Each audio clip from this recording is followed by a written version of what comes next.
வெற்றிவேல் முருகனுக்கு அரோகரா. சாய்ராம் நாம தினம் ஒரு திருப்புகழ் பார்க்குறோம். அதனுடைய வரிசையில் இன்று தீட்சை பெறுவதற்கான திருப்புகழ் படிக்க போகிறோங்க.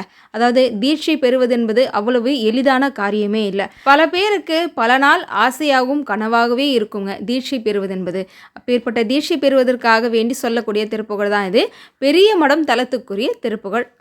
கழக விழிமா மகளிர் கைக்குள்ளே ஆழ்பொய் களவு மதநூல் பல படித்து அவா வேட்கை கனதனமும் மார்பும் உரல் இச்சையால் அயர்த்து கழுநீரார் கமழ்நரை சவ்வாது புழு கைத்து உழாள் வார்த்து சில அரசு நாடு அறிய கட்டில் போட்டார் செய் கருமம் அறியாது சிறு புத்தியால் வாழ்க்கையை கருகாதே தலமடைசு சரள முகப்பிலே காத்து நிறை பவுசு வாழ்வு அரசு சத்தியமே வாய்த்தது என உருகி ஓடி ஒரு சற்றுலே வார்த்தை தடுமாறி தழுவி அனுராகமும் விளைத்துமாயாக்கை தனையும் அருநாளையும் அவத்திலே போக்குதலை அறிவிலேனை நெற்றி நிற்க நீ தீட்சை தரவேணும். அழகியில் தமிழால் உயர் சமர்த்தனே போற்றி அருணை நகர் கோபுரம் இருப்பவனே போற்றி அடல்மையில் நடாவிய பிரியத்தனே போற்றி அவதான அருமுக சுவாமி எனும் அத்தனே போற்றி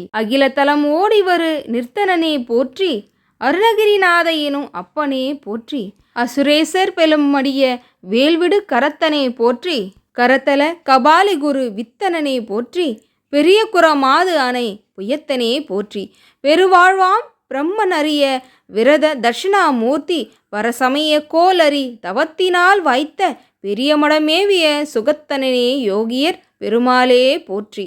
வெற்றிவேல் முருகனுக்கு அரோகரா, அருணகிரிநாதருக்கு அரோகரா. சாய்ராம், இன்றைய வீடியோ பதிவில் லக்ஷ்மி குபேரர் பூஜையை எப்படி எளிய முறையில் நம்ம வீட்டில் செய்யணும், அதோட யமதீபம் ஏற்றுவதன் மூலம் நமக்கு கிடைக்கக்கூடிய பலன்கள் என்ன என்பதை இந்த விரிவான விளக்கத்துடன் வீடியோ பதிவு கொடுத்துருக்கேன். மறக்காமல் பாருங்கள். ஓம் சாய்ராம்.